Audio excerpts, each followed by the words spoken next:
బావా బావా ఈ రోజు వంట నేను చేస్తా బావా. చల్ ఊకోయే, మన పెళ్ళై 6 ఏళ్ళు అవుతున్నది. 6 ఏళ్ళ నుంచి వంట రూమ్ లో కోలే వంట చేస్తుందంట. లేదు లేదు బావా నేనే చేస్తా బావా. సరే చేయిపో. ఏం చెయ్యాలి? జిలేబీ చేయిపో. అందులో ఉప్పు ఎంత వేయాలి? 2 జేబుల్లో చేతులు పెట్టుకుని నడుచుకుంటూ వెళ్ళిపోతున్నాను. నేను ఎక్కడికి వెళ్తాను? బుజ్జి, ఆ బావా నేను చచ్చిపోయినాక అవగా మన పక్కింట్లో 2 పోరీలు ఉన్నారు కదా, వాళ్ళని తప్పకుండా విలువాలే బుజ్జి.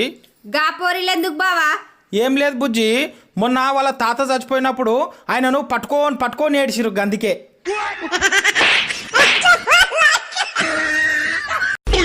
బుజ్జి ఆకలి అవుతున్నది, తిన్నికి అన్నం పెట్టుకురాపో. అయిపోయిందా?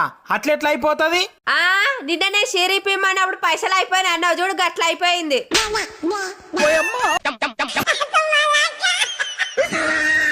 బుజ్జి నువ్వు మస్తు అందంగా ఉంటావు తెలుసా.